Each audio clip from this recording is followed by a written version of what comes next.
And we are live. Hello, everyone, and welcome. Today we are streaming live from Copenhagen in Denmark. And today we're going to talk about gimbals. More specific, we're going to talk about the brand new gimbal from Zhiyun. It's the Gimbal 2. Let's have a look.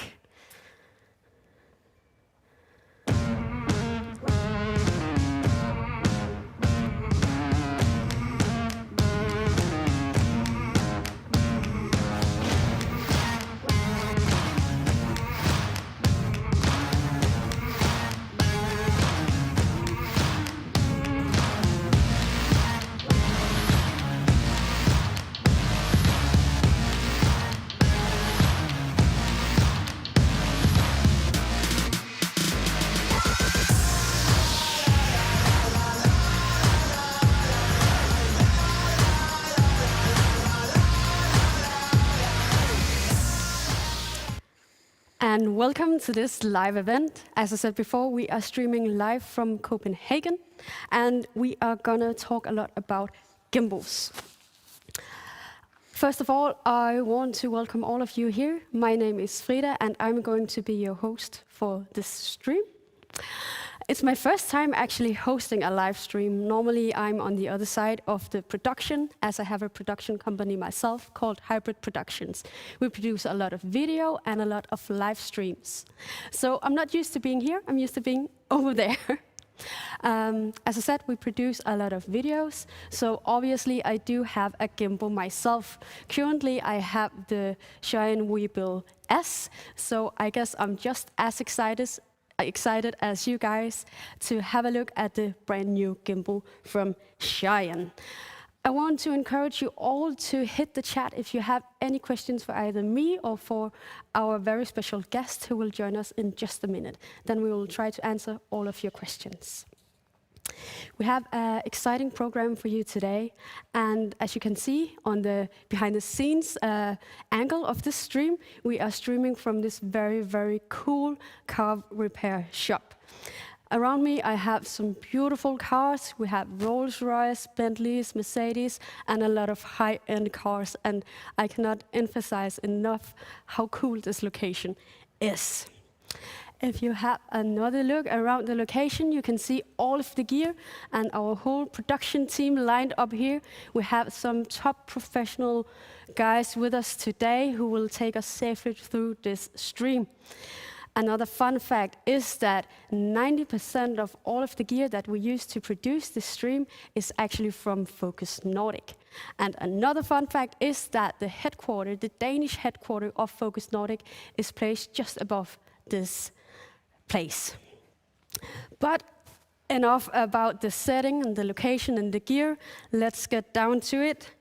Let's welcome our very special guest. It's Peter Makholm, and let's introduce the product, the brand new Gimbal 2. Hello. Hey, Peter, welcome so much. Thank you. Peter, as I just told the audience, I do have a gimbal myself. It's the Gimbal S. Yes. But I'm far from an expert on gimbals. And that's why we have you here today. Thank you. Peter, you are a video creator, you're a YouTuber, and you are the owner of the Gimbal Academy. Yes. So I would say that you are more than qualified to be our specialist today. Yes, I hope so. Yes. Before we get down to all the nerdy great stuff, I would like to take you through some basics about this gimbal, and we have a presentation to show you some of the specs. This new stabilizer, this new gimbal from Zhiyun, it has improved stability. It has I am doing something wrong here with the presentation. I know someone is on it. It has a bigger motor than the previous one. It has a sturdy arm. It has newly designed locks, and it has a payload for up to 4 kilos, and it only weighs 1.4 kilograms. It has a new big touchscreen that you can use for real-time monitorization of your feet, and it has a built-in battery that runs up to 9 hours. And One last real cool feature, I think, it is that it is powered by, you can power it by a power bank. So while you're on a set, you can easily plug the power bank in and it will recharge. So that's what I have for, the formal stuff. Before we get down to business with you, Peter, we have a very important disclaimer for you, or about you. You are here to talk about your experience with the gimbal. And it's your opinion. You are neither paid nor hired by Zhiyun, but you are a focused Nordic friend, which means you often test a lot of their gear, especially their gimbals. Yes. Correct? Yes, that's correct. Okay, cool. So Peter, welcome here. Thank you, thank you. For how long have you been testing this new gimbal? I've actually only had it for 2 days. So I recently got it, 2 days ago. I picked this up and we shot a little video with it. And it's always difficult to learn a gimbal in such a short amount of time. So normally I test them over longer periods, but to get my first impression, to make a video was possible to do because I'm used to working with gimbals. That makes sense. That was going to be my next question, because I know from myself, first time I get a product like this in my hand, I can feel the weight and the quality of it, but it's hard to know how it performs until you use it on a real gig, on a real production. Yes. So how do you go about testing stuff like this? So when I start testing gimbals, I first look at the build quality of the actual gimbal, how sturdy is it, and so on. But then again, I go into the menus and the settings and try to adjust them so they'll fit my needs and not the settings that comes when you get the gimbal. Because there's a big difference between getting to know the gimbal settings and just use the settings right out of the box. So that's the first thing I do. I try to adjust the settings so that the gimbal will be as smooth as possible. So, and after that, I try to go out and shoot something. I normally try to arrange some kind of shoot, or else I just go out and shoot architecture or buildings and try to use some of the gimbal moves that I used to use on sets and try to see, does the gimbal perform as I expect it to? And if it does, it's all good. Yeah. Great. So now you tested it only for a short period of time, but you had some time with it. Yes. What is your first impressions? My first impression of the Weeble 2 is actually good because we have been wanting an update from the S for a long time. And the good thing about what they've done here is that they have made the overall configuration of the arms a bit bigger so you can have a bigger camera on there. Today we have an S5 on here. So that wasn't really possible in the Weeble S. And as you said before, it has bigger motors and it is a bit stronger. So that's one of the really good things. And then one of the big updates is, of course, the flip-out screen that they have on the side here, which also gives you a video feed from the transmitter. So that actually means that if you don't need a big screen as the extra screen, then you can just use this one. So some will love it and others will hate it. So that will be, the mix. It makes sense with the small screen if you want to pack light. If it's just, a fast production you made up, you have to produce right away. Yes. It's very compact. Yeah. So I could see that work. So I'm a bit of a geek myself. Yes. And I love talking camera gear, and I have a whole lot of gear myself.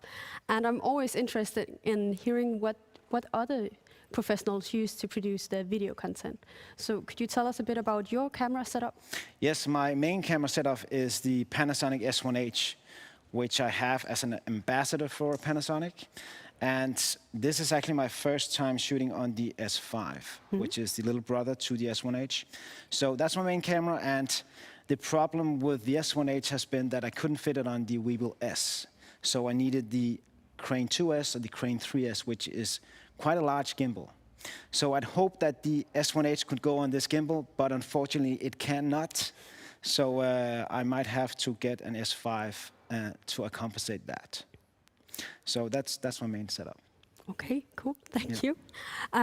Besides being a video creator and being a YouTuber, you are, as I said in the intro, the owner of the Gimbal Academy. Can you tell us a bit about what you do in the Gimbal Academy? Yes, as you said, I have a YouTube channel, and I mainly talk about gimbals and things related to gimbals. And then I made the Gimbal Academy because there was a lot more questions or in-depth questions that it's hard to answer on a YouTube video. So what I actually teach in the Academy is how do you properly use a gimbal, the techniques behind it, and how to move with the gimbal, and all the moves that we are going to use when you shoot on a gimbal. And we're also going to show you some of them today, but that's the main focus on the Gimbal Academy, is that to learn you in as short as period of time how to properly use a gimbal. It sounds so right for many video creators, I guess, or I know from experience a lot. Go down, buy a gimbal, think that now you have everything you need, Yeah. but then you kind of, you lack of knowledge on how to move around with it. So I could imagine there is really something to do with that. Because as you said, there's a lot of people that think as soon as you have a gimbal, then you're all good. Then everything will be stabilized, you'll have buttery smooth footage. But the reality is that if you don't adjust these settings and you don't walk correctly or move correctly with the gimbal, the footage won't be that good. No. So yeah, that's what we teach. And I know you have a small video for us that you will show us in a minute that you produced recently. Yes. Yes, and in a few minutes we'll have it online or on air. Yes. The video is the test video that we shot the other day, and the purpose of that was to try to use some of the gimbal moves that I teach in the Gimbal Academy, and we're also going to look at today. So try to look at the video with the moves in mind and see what I do, and see if you can see the camera movements within the video. Yeah, So, yeah, and then you will run over the movements afterwards? Afterwards, we'll show you a couple of the moves, and I'll talk about some of the techniques that I use when we shoot on a gimbal, but I will relate back to the video with some of the things. Cool. And if everyone is ready, I think we should see the video.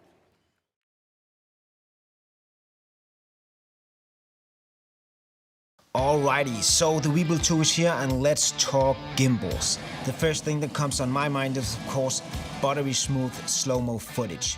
It's tasty, we like it, and it just looks freaking good. But sometimes it's a bit overused. So let's jump in and talk about some of the things that we often forget in our busy lives. The everyday stuff, the being on the road, the routines and the workflow that keep us connected and help us tell better stories as filmmakers.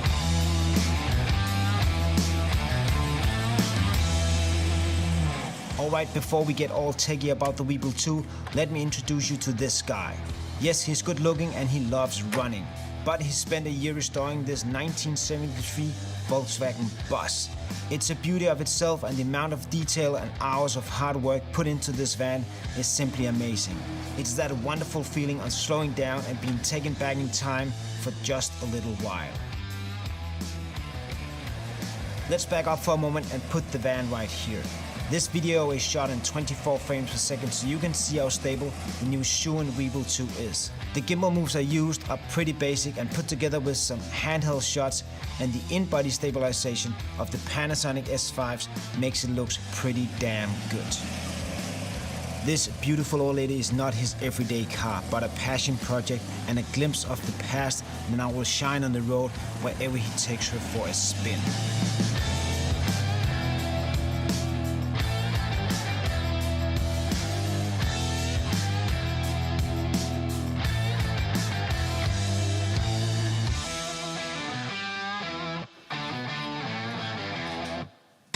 But let's get back to what we're really here for, the new Zhiyun Weeble 2, and me showcasing what we can do with a gimbal like this.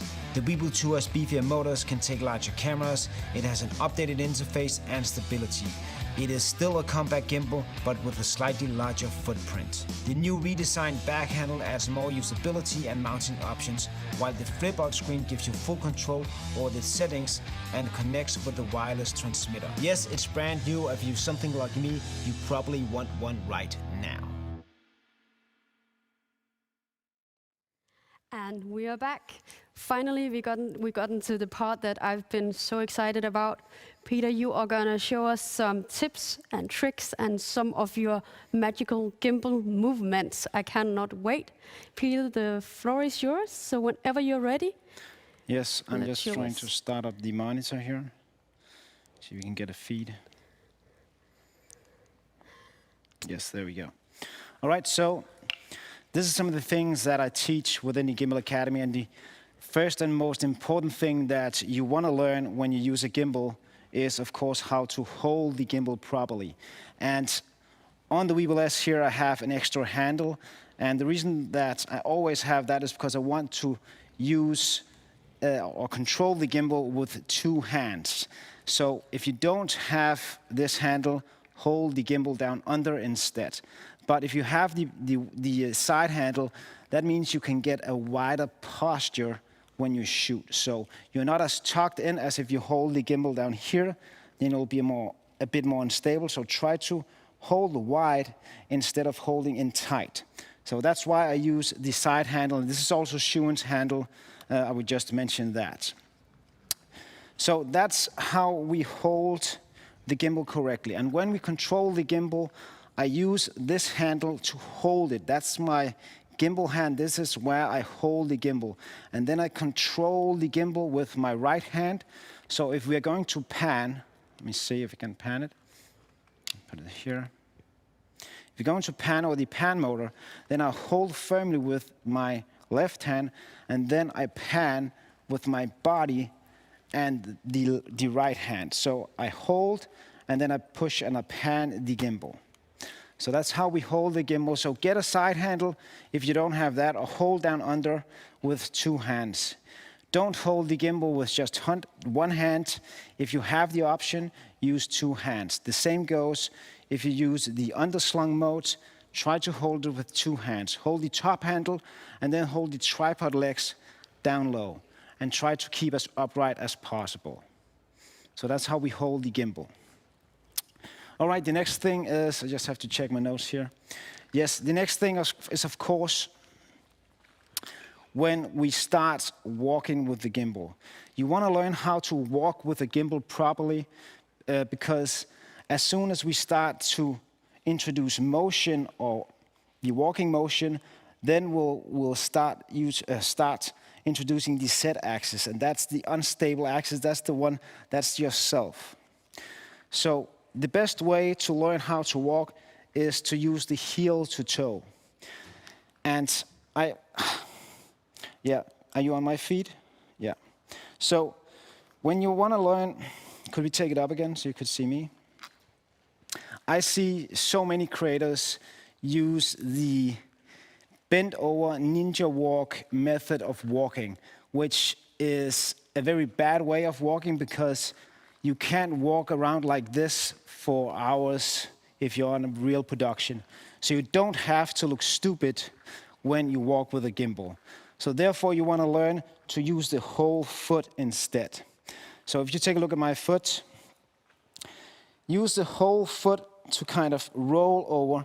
So you roll over one step and then the next step, right? So that's how you're gonna walk, slightly bent with your knees.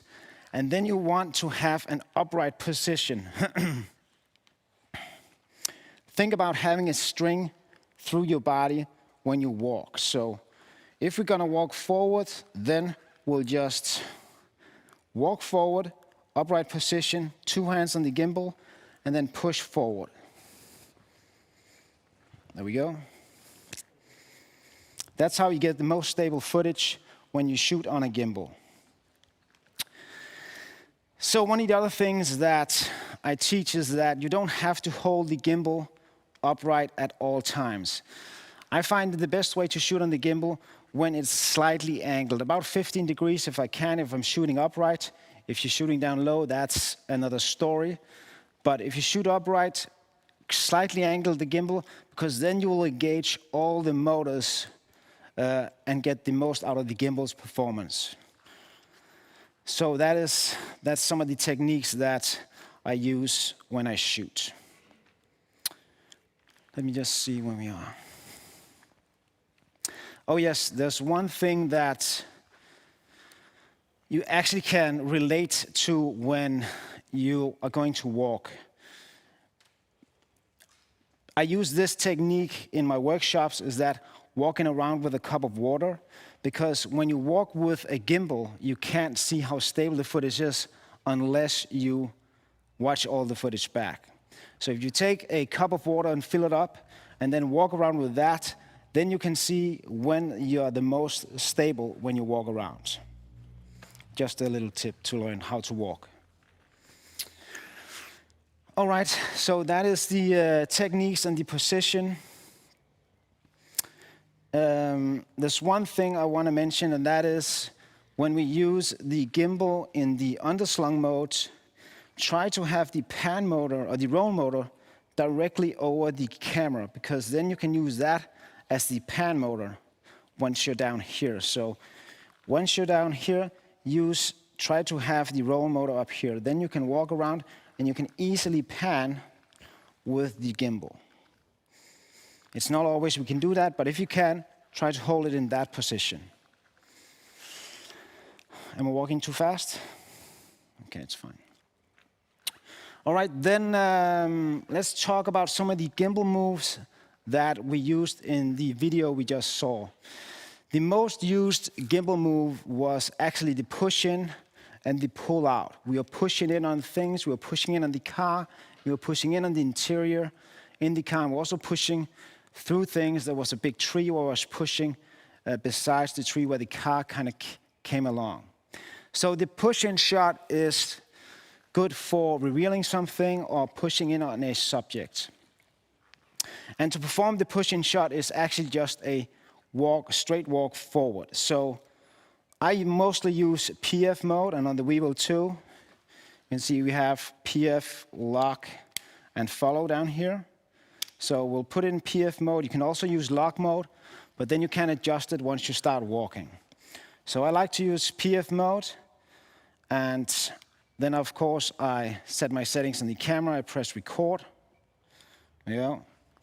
And then when I start walking, I push forward.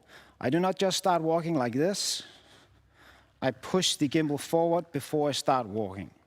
So remember, use the heel to toe movement and then push forward. So let's push onto the car there.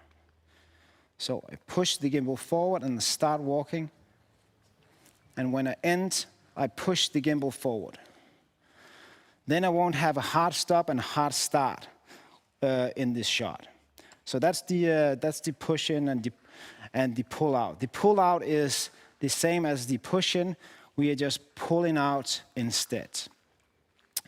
And the push-in can also be done without moving. So instead of walking, then we can just use the movement of our body. So we'll do a push-in shot where we'll just use our upper body and our hands to move the gimbal. So if we're gonna push in on that, we'll start back, and then we'll push forward like that. And I can actually reach pretty far just by moving my body like this. So that's how I perform the push-in or the pull-out. All right, let me just see what else we have. Are you with me, Daniel? It's okay? Yeah. All right. So the next one is a tracking shot or a dolly shot, which are seen on larger productions where you have this big track or dolly and two operators. The one guy is pushing the dolly on the track, and the other guy is controlling the camera on the actual dolly. But with a gimbal, we can mimic that movement with only one operator and the gimbal. I'm going to use Frida here as our subject, and we're going to use lock mode. So on the Weeble 2 here, it's just flip it down, and we're in lock mode. The lock mode means that the gimbal locks in whatever position I put it in. So if I put it 90 degrees towards Frida, then the gimbal won't move. And let's just see if we can get a picture on the screen. Let's see. Just have to turn it on off. 1 second.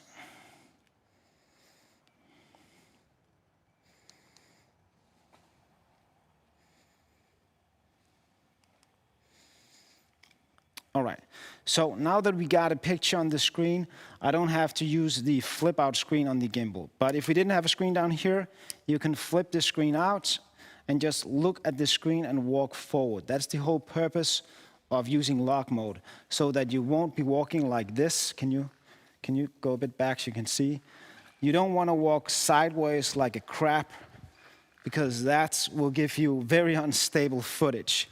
So you want to be able to walk in a straight line and look where you're walking. So when we do this, the good thing about it is that I can see the shot, and I can also see where I'm walking when I'm walking forward, so I won't trip over anything. All right, Frida, should we try it? Yep. Okay, so I'll just frame you up. So I'll frame her up. I go once, no, wait, I'll say go. I want to be I want to be a little bit before you, okay?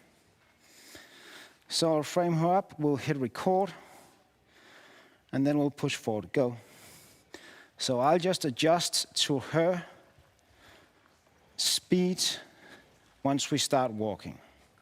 So that's how we do a tracking or a dolly shot with a gimbal when we track a person. All right.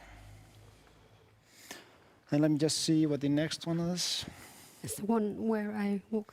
Yes. Direction, I think. The tilting shot is a shot that I use a lot in real estate. I either tilt in through the floor and tilt the gimbal up like this. We'll put it in follow mode. Here we go. We either tilt in and up like that, or you can come from up and tilt the camera down. The good way of using this is if you have some kind of foreground. It could be trees, because that will emphasize the movement of the actual gimbal. Now we don't have any trees here, so we'll use Frida as our subject, so she's going to walk into frame while I'm walking forward. So this is actually a push in, so we're pushing in the move that we made before, and then we tilt down at the same time. So I'm going to take a step back here. Just going to frame it up. Exposure, there we go.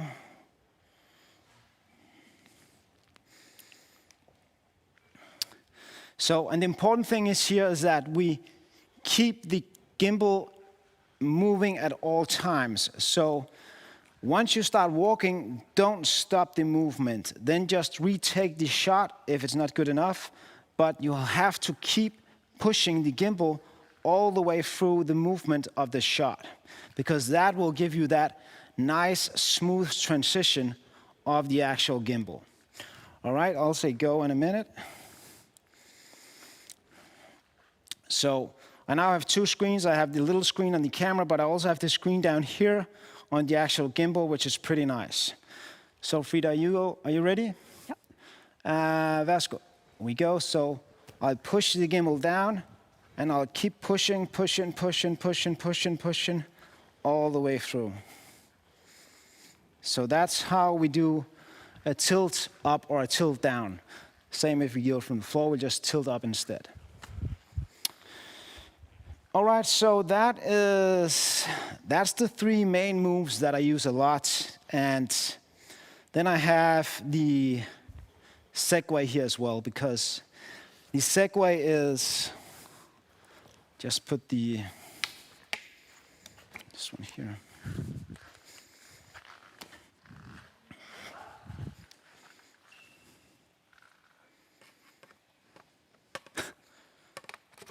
There we go. So the segue is something that I use when I have the opportunity to roll around instead of walking. Because the segue will take away the Z axis, the up and down movements when we walk. So having two wheels that I can control with my legs and have the freedom of using the gimbal with both hands. So we'll just power this up.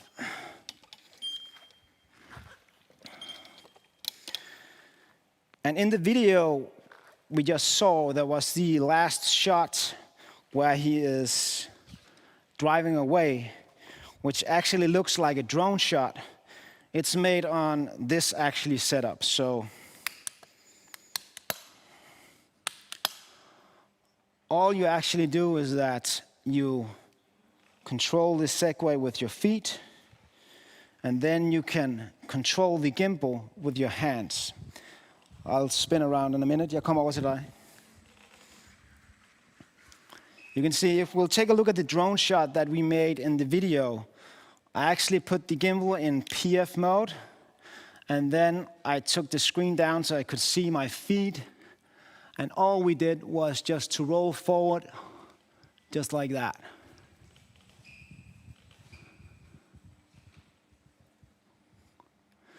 It's a really good way to use a gimbal to get that drone-looking shot, because there's some times where you can't use a drone if it is a crowded place or a populated place where you can't use a drone. Then this is a good way to get that bird's eye view and use the gimbal for that. So let me show you a push-in shot on the car here, where we use this extension pole and push in through the door of the car.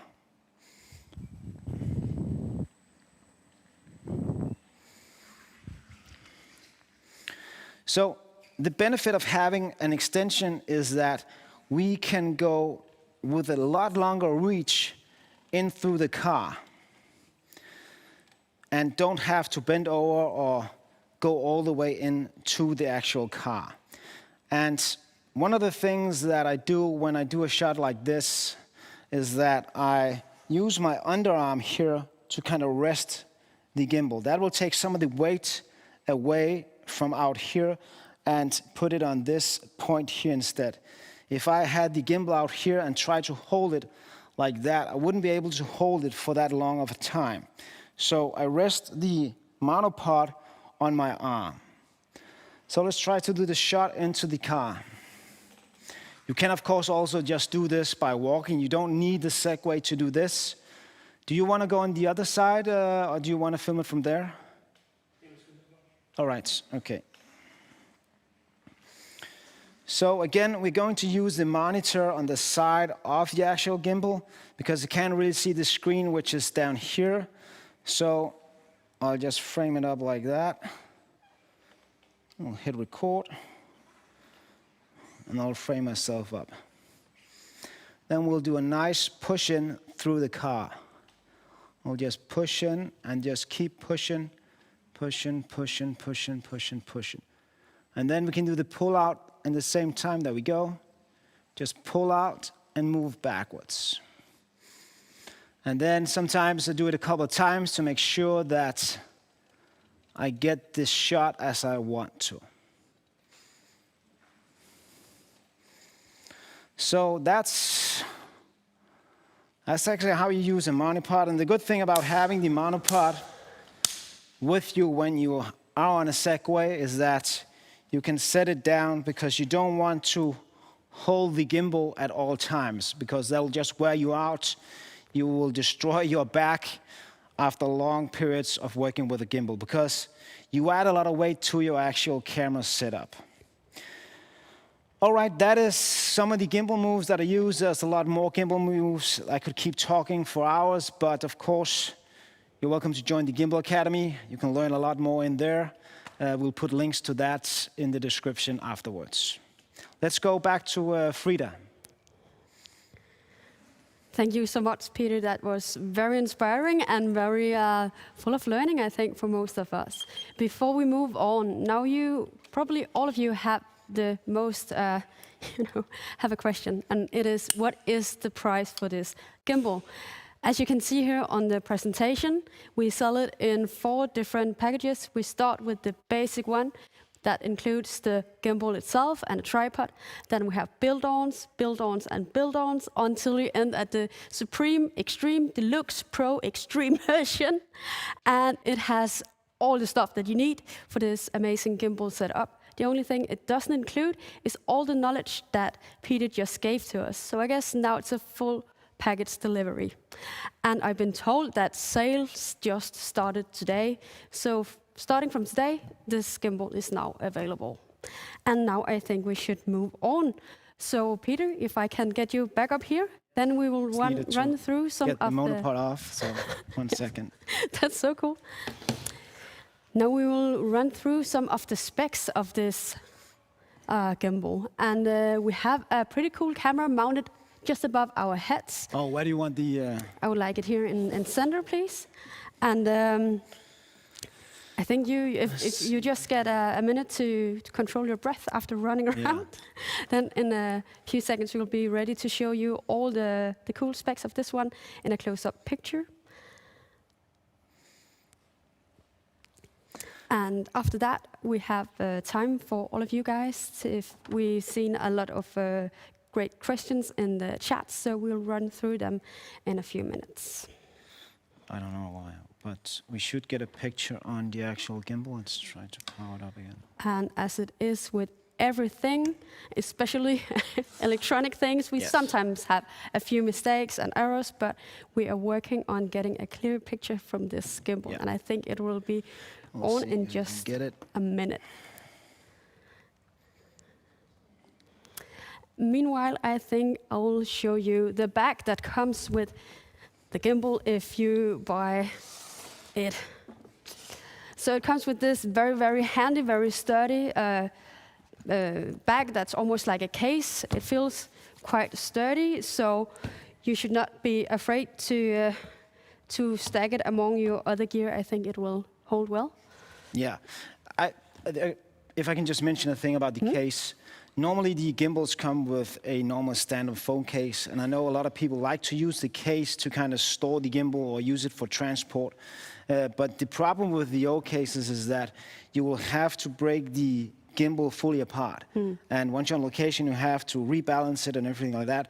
With a case like this, you don't have to go through that process because you can balance it from home, put it in the case, take it out, and you'll nearly be ready to shoot once you're on location. So it's a nice addition that they have added a case like this for the Weebill 2.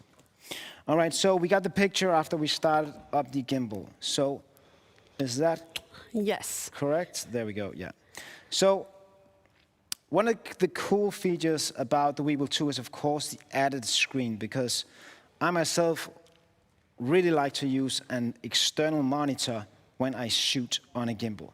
And this little monitor just adds that, because once we put the gimbal down, you can see I really can't see the screen anymore, but I can just flip the screen, and then I have the full view of the from the camera. Can you see it up there? Yeah, you can see it there. So it's a rotating screen. But of course, to make this work, you will need to have the transmitter attached. So if you don't buy that, it won't work. So that's probably one of the biggest selling point of this gimbal, is that now you don't need that extra monitor, unless of course you want a bigger view, but I would actually say this works very, very well.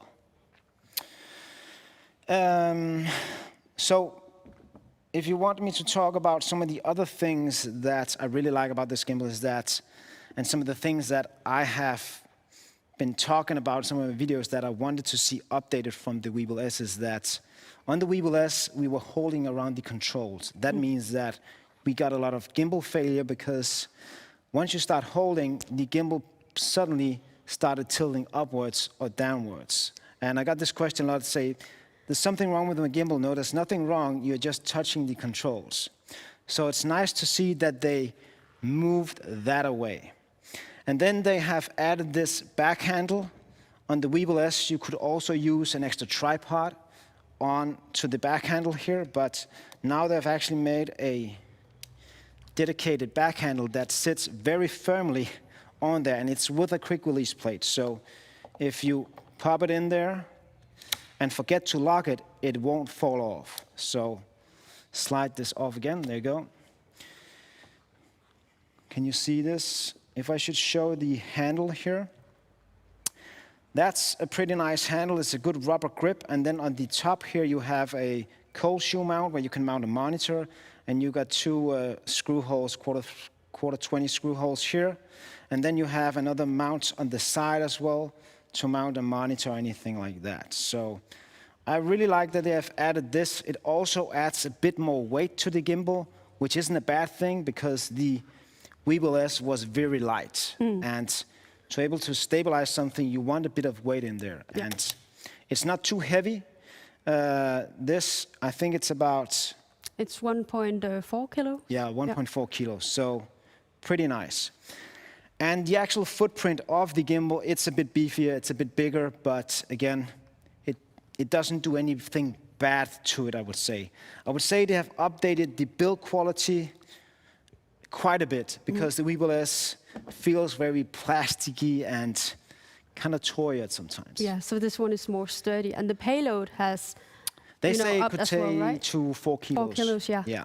That's pretty amazing. So it can take quite a much more payload than the cameras that will go on there, because the S1H, I think it's about 1 kilo, and it can't even fit on there. So there's enough room for balancing anything on this gimbal.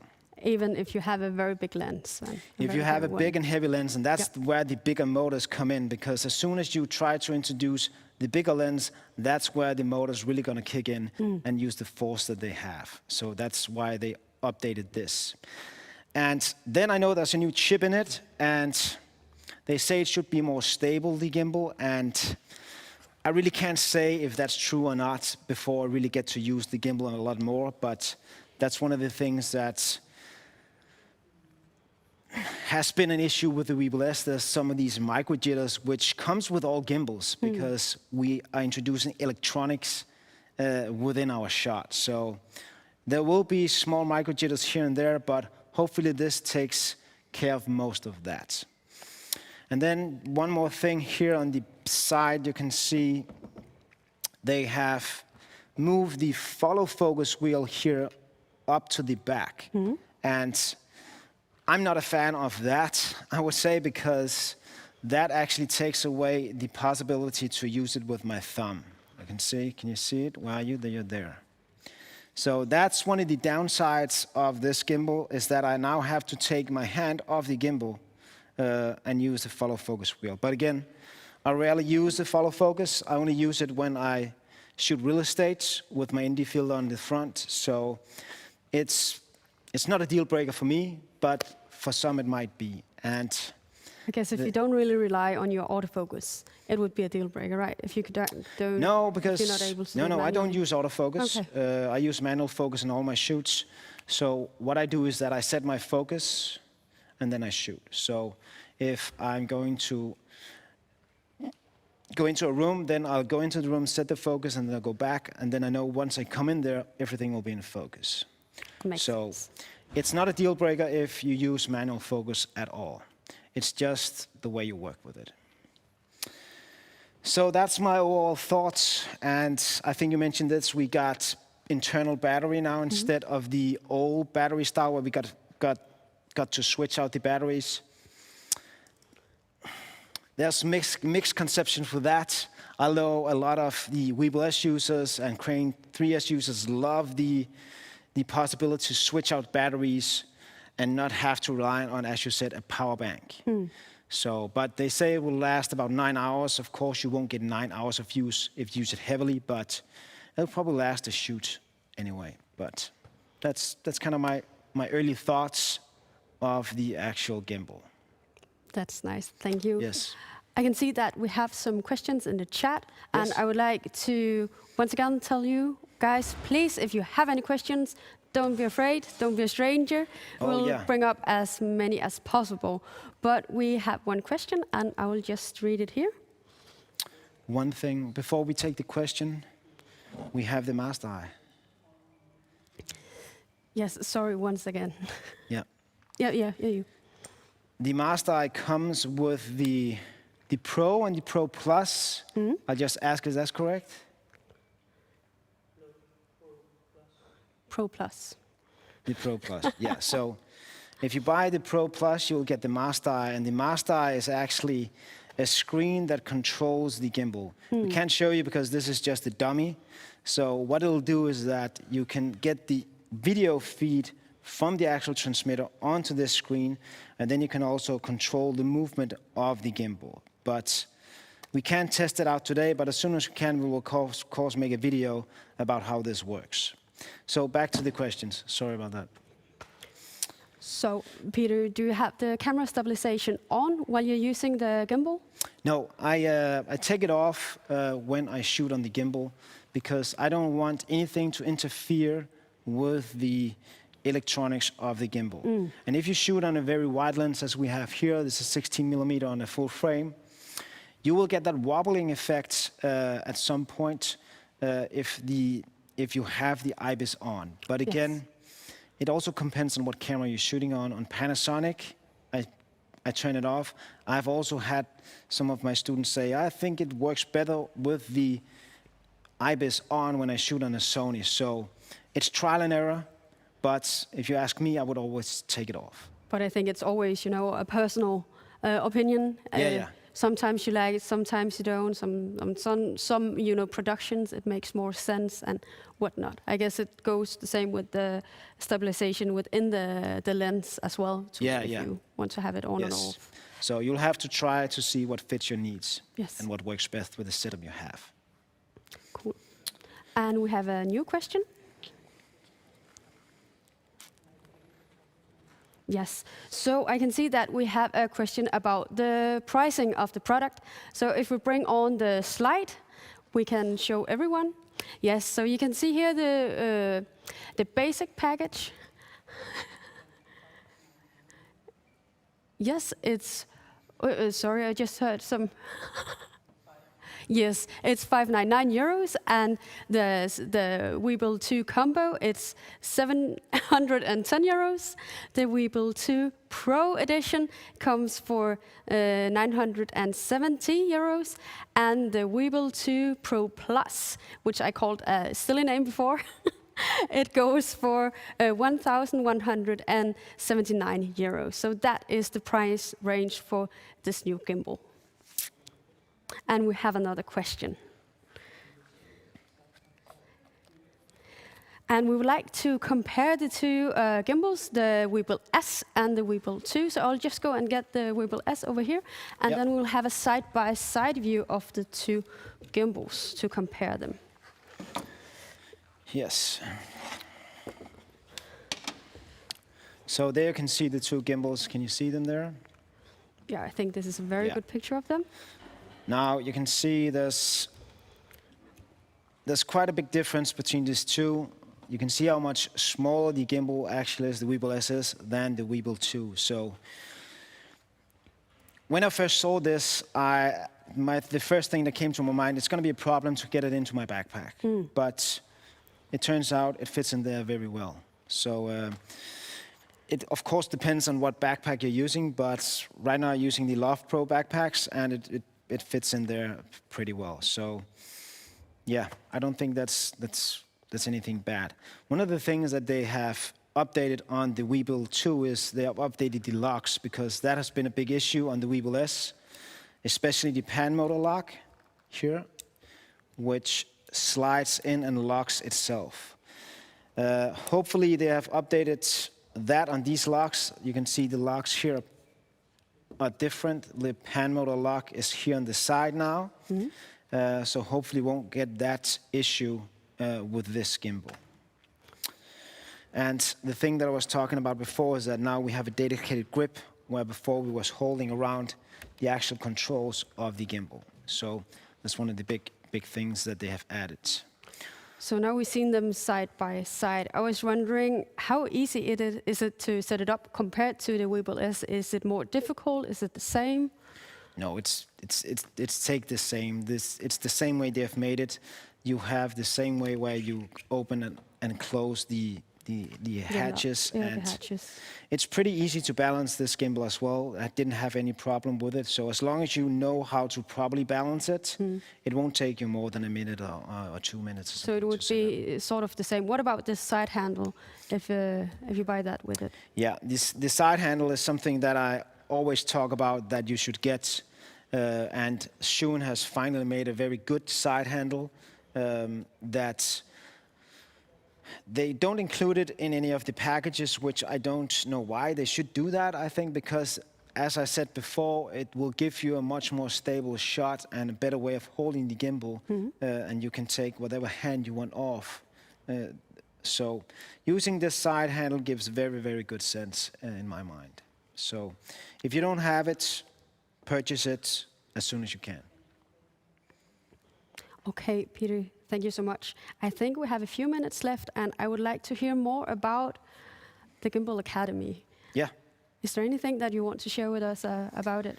There's not much more to it than I just try to, as fast as I can, in the fastest way possible, try to get beginners of using gimbal from nothing to something, because there's nothing worse than getting a course and then you'll have 200-300 videos and you don't know where to start. So the Gimbal Academy is pretty precise so that you can, within a couple of videos, actually take the gimbal and go out and get decent shots. That's the purpose of the Academy.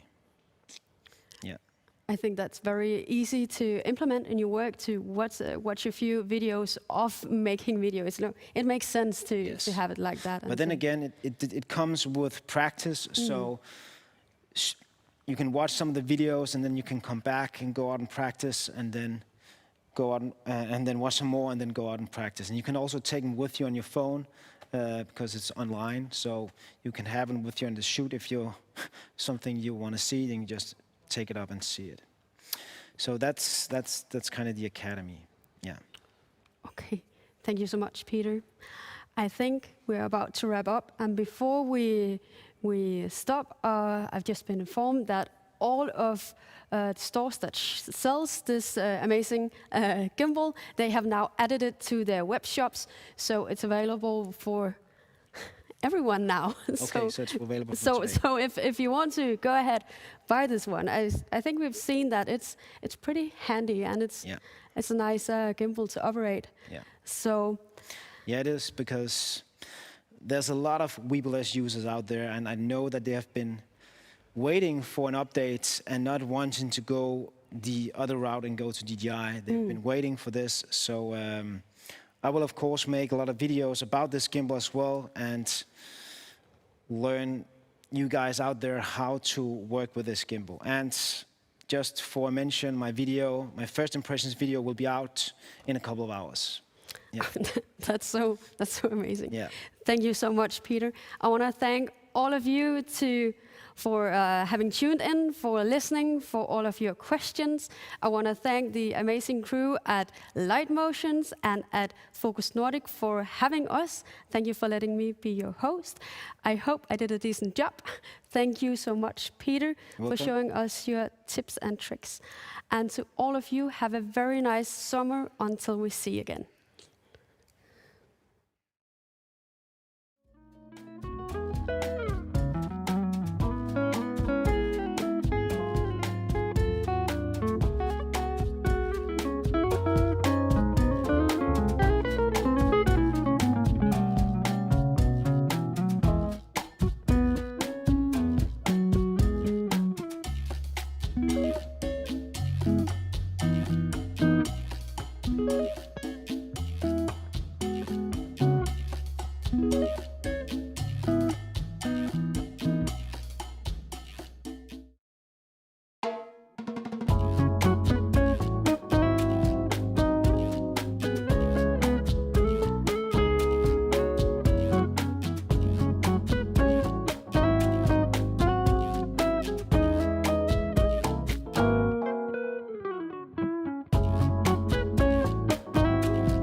you.